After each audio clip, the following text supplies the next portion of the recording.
Good afternoon, 10th grade students. I want to take the time to do a video to help you through the first chapter of your summer reading book, which is entitled Rembrandt is in the Wind by Russ Ramsey. Those students who are in world history, check the summer reading list. I think y'all were maybe asked to read the first 5 chapters. And then students who are in the AP Euro, which is the course that I'll be teaching, were asked to read the entire book. I think the first chapter is maybe the more challenging of the chapters. So I thought that I would kind of guide you through that chapter, and then toward the end give you an overview of the book, which he also does in chapter 1 to help you through that. So let's kind of just go through that. Again, the title of the book is Rembrandt is in the Wind. And the subtitle of it is Learning to Love Art Through the Eyes of Faith. And chapter 1, the chapter that we're dealing with here is Beautifying Eden, Why Pursuing Goodness, Truth, and Beauty Matters. In the introduction, the first page or so of chapter 1, he kind of lays out what he's doing in his book. And he says that his book here is a book about beauty, but it's a book about beauty that is told through stories of brokenness. This book will deal with 9 artists, each covered in chapters 2 through 10. And each of those artists have some sort of brokenness or fault, which he seeks to illustrate some sort of biblical principle from that. In the introduction, he begins, and I'll return to him several times in chapter 1, but also then in the book, he devotes an entire chapter to Vincent van Gogh and begins to comment on his self-portrait. He did a number of self-portraits, but one of his more famous ones was Self-Portrait with Bandaged Ear. And Ramsey just argues that portrait certainly doesn't capture anything beautiful or commendable about Van Gogh. It was very vulnerable, but yet it was also a very honest portrait. And he asked the question, are we willing to view ourselves that honestly?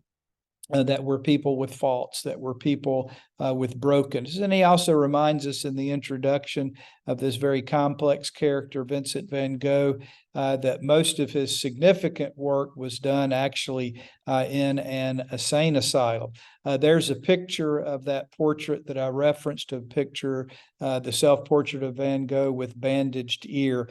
He goes on in chapter 1, kind of in the next section, the first main section, which he entitles Beauty from Brokenness. He continues to talk about this self-portrait of Van Gogh with bandaged ear and just digs a little bit deeper and says that he did that portrait and cut off his ear, as you might know, after an argument with one of his friends by the name of Paul Gauguin.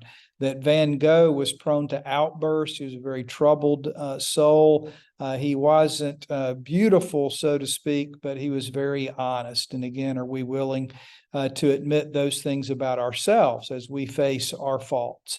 He asked the question, if you were to draw a self-portrait of yourself, would you try to obscure and kind of ignore the faults, the blemishes, or would you be honest as Van Gogh was?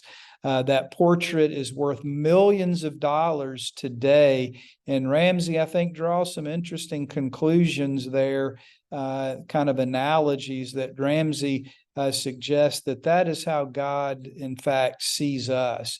That even though we have shortcomings, we're yet of very great value to God. As Van Gogh was broken, but today that portrait is valuable. We're broken, but of incalculable worth to God. So this book is a story of broken people like Van Gogh, sometimes very badly broken people, but there's beauty in that brokenness.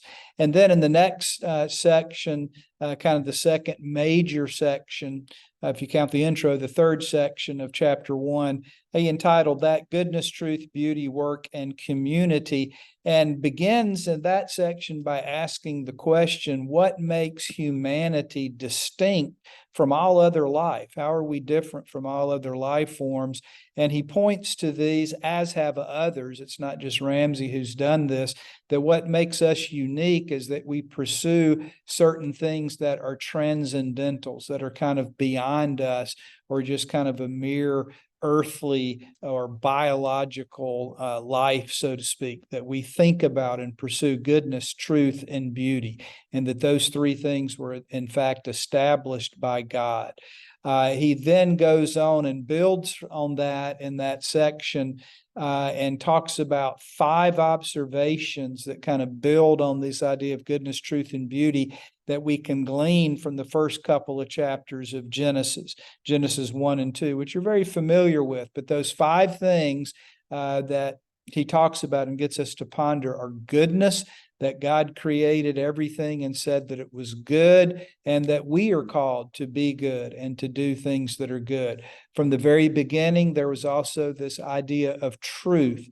We were made to obey God's truth. Truth is very important attribute. That's ultimately what led to the fall of man, is deception. When Adam and Eve were tempted not to believe the truth of God. A third thing that we see from the first couple of chapters of Genesis is beauty. That's something that elevates and gives pleasure. Being created in God's image, we were created to be creative, to make and to pursue things that are beautiful. It's kind of cooked in, again, from the very beginning of who we are. Work is something that's very intrinsic to who man is as well. To be creative, you have to work. You have to do things of value. We are to actively beautify the world. We're to take actions to enjoy beauty and to do things that are of great value, of great beauty. And then the fifth thing that he argues is that all of those things, goodness, truth, beauty, are to be pursued in community, and that ultimately they don't have any value without our relationship to others. The first negative thing that God said was that it wasn't good for man to be alone. So we're created in the context of community. In the next section of chapter 1, as he just kind of continues to build on this concept of truth and beauty and goodness, he suggests that of those 3, that perhaps beauty is the one that maybe we discard, that we stiff arm and don't think about or pursue as much. That we might tend to think about things that are good and things that are true, but we view beauty as maybe something that is kind of a non-essential, that's extra, that we can worry about that if we have time. Or something like that. But when we neglect beauty, we're neglecting one of the primary qualities of God, and we're ultimately neglecting part of our purpose. So again, he suggests that why we're able to do that, maybe why we neglect beauty, is that we can pursue other things, even goodness and truth, to some extent in isolation. But again, it's hard to appreciate or enjoy beauty unless there's this idea of community. Beauty is meant to be shared. So he says that those things, again, very important, and that's why beauty matters. He also argues, and he goes on, building on this concept of the importance of beauty by asking the question, why does beauty matter? Okay, we're supposed to pursue it. It's something that's built into what it means to be human. But why does it matter? So what's the big deal with it? Well, he points out 3 things that beauty is important because of 3 things: that God himself is inherently beautiful. We don't think of that a whole lot. We may think of God being all powerful, omnipotent, all-knowing, etc., but we perhaps don't think that God is beautiful. If you read Psalm 27, that's the way God is described. So God is beautiful. So things of beauty have value because of that. God's creation is beautiful, and that beauty points us back to God. The fall of man marred that beauty, but it didn't totally erase it. It's still there. We can see it. So God's people, the third thing that he points out is that God's people will be beautiful for all eternity. So because of those things, beauty does matter. It's very important, and therefore we should pursue it. He then asks the question, so beauty's important because of those things. Well, what exactly does beauty do for us? What's the significance of it? What's the positive things from it? Well, he says that beauty attracts, and I think that's true. No other creature stops to behold something beautiful simply because it's beautiful. So beauty attracts us to what is good. And ultimately to God himself. My wife and I, we're pet lovers. We have a dog Rue, and a cat, George, and have always had pets and like them a lot. But they don't think about things that are beautiful and good and true. Only man does that. So beauty attracts. Beauty shows us where we're wrong. And what Ramsey means by that is that God created all things beautiful and all people beautiful. So as we pursue beauty, it breaks down prejudices because we find beauty in places maybe that we don't want to, or in people that we don't want to, but yet it's there. So it breaks down prejudices and shows us where we're wrong. Beauty inspires us to creativity. When we see something beautiful, we don't or shouldn't just say ho-hum, but it causes us maybe to think of ways that we can pursue and accomplish something of value and beautiful as well. And then finally, he argues that beauty arouses, as I've made reference to, belief in God. So he does that in the first part of chapter 1, and then toward the end of chapter 1, which I'll spend just a few minutes on. So that's kind of chapter 1. Now, kind of a preview of the rest of the book. So if you kind of needed a break or wanted to a pause, there would be a good place to do it. I could almost make this a separate, shorter video, but we'll just keep on rolling. At the end of chapter 1, he gives an overview of the book, and the rest of the book, chapters 2 through 10, is going to be a story of 9 artists, one artist in each different chapter, covers a period of about 400 years from the Renaissance, which would be 1400s, just as a rough date, 1500s. So the book is part art history, it's part biblical study, it's part philosophy, and it's part analysis of the human experience. So all of these artists were very different. Some of them had faith in God, some fought against God, some we wonder if they had faith or not, very complicated individuals. But all of them, as Ramsey argues, pointed us to some aspect of how redemption is available in Christ, and an aspect of what it means to be Christian or what it means to be human. So he does that in each of those chapters. So by way of you grabbing hold of how to read and understand each of those chapters, you can get lost in some of the details of it, but here's basically the way you need to think of each of those chapters. He's going to seek to be accomplishing 3 things. He's going to give you a biography of the various artists, each of the artists that he covers. He's going to talk about a significant or maybe some significant pieces of work, and then he's going to pull out some sort of biblical truth or characteristic that artist and his artwork exemplified. So biography of the artist, their artwork, and a lesson that can be gleaned from it. Those 3 things, use that as an outline of each of those chapters, and I think it'll help you kind of see the big picture and not get lost in maybe some of the details that might overwhelm you in some of the different chapters. So in each of the chapters, again, this is just a preview of the rest of the book, 1 artist per chapter. So just going through this very quickly. In chapter 2, he deals with Michelangelo and his hunger for glory, and we'll deal with his famous sculpture of David. In chapter 3, probably one of the wildest and more controversial artists that he covers is an artist by the name of Caravaggio, who was utterly corrupt, but yet displayed beautiful pieces of artwork that displayed the gospel truth in a very unique way. Many significant pieces of work of Caravaggio that he'll talk about. One was the calling of St. Matthew. And then Rembrandt, the title of that chapter is also the title of the book. Rembrandt is in the Wind. In that chapter, he deals with stolen art. And one of Rembrandt's more famous pictures, he had a bunch, but one of them was the Storm on the Sea of Galilee, which was stolen. There was a famous art heist.